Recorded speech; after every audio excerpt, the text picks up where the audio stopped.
When she walked into the Jiu Jitsu gym wearing a faded hoodie and old sneakers, the room fell silent. Then laughter followed. "You sure you're in the right place, lady?" Someone joked. Even the instructor smirked. No one believed that this quiet, middle-aged woman could even throw a punch. But 14 seconds after stepping on the mat, she had a black belt flat on his back, gasping for air and tapping out. And what she revealed afterward changed the entire class forever.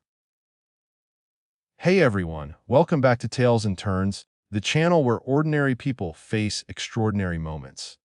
If you love stories that inspire, surprise, and move you, make sure to like, comment, share, and subscribe. And tell us in the comments, where in the world are you watching from? We love seeing our global family grow with every story. Now, let's dive into this one. Because appearances can deceive, but true strength always reveals itself. The sound of mats slapping echoed through the gym as young fighters sparred in pairs. Sweat, laughter, and competition filled the air. Everyone was focused on technique. Until the door creaked open and a woman in her 40s stepped inside, clutching a worn gym bag. She looked nervous but determined. Her name was Sarah Lee, and this was her first class in over a decade. The coach, a confident black belt named Marcus, raised an eyebrow. "You here for the beginner's self-defense class next door?" he asked. Sarah smiled faintly. "No, sir. I'm here for Jiu Jitsu." The group chuckled. Some tried to hide their amusement, others didn't bother. One tall student whispered loudly, "She'll last 5 minutes." Marcus shrugged. "All right, let's see what you've got." He pointed toward the mats. Sarah set her bag down gently and tied her hair back.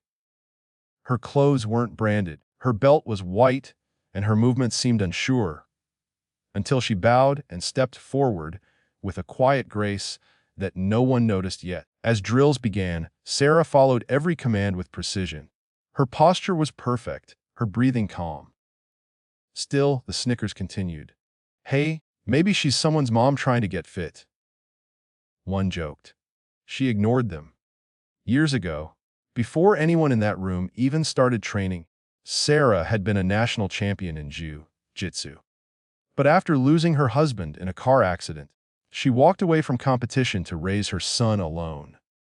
Now, years later, she was returning, not to prove anything to the world, but to herself.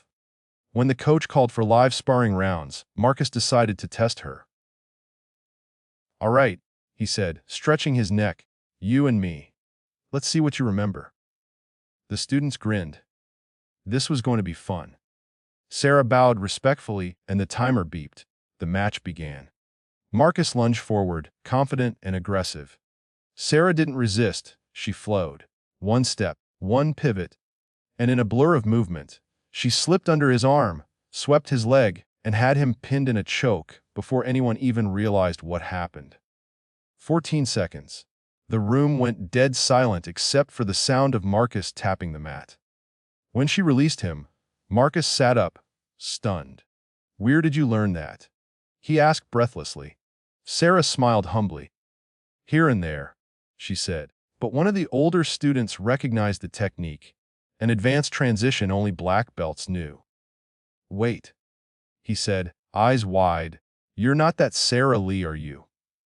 She nodded softly. The air shifted. The same people who laughed at her minutes ago now stared with disbelief and respect. Marcus stood, extending his hand. "You could have told us," he said, half smiling. "Would it have changed how you treated me?" She asked gently. He hesitated, and she already knew the answer. "I didn't come here to show off," she continued. "I came to remember what strength feels like." Her voice trembled slightly, not from weakness but from something deeper.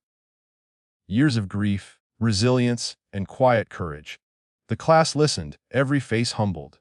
After practice, Marcus gathered everyone. "Today we learned more than technique," he said. "We learned respect." He turned to Sarah. "You reminded us that rank, age, or looks mean nothing. It's what's inside that counts." She smiled softly, bowing once more. Jitsu isn't about who's stronger, she said. It's about who refuses to quit. From that day on, the gym changed. The students trained harder, spoke kinder, and learned to never underestimate anyone again. Sarah became a mentor to many, not because she could defeat them, but because she had already conquered something far greater, life itself. If this story inspired you, don't forget to like, share, and subscribe to Tales and Turns. Tell us in the comments. What did Sarah's story teach you about strength?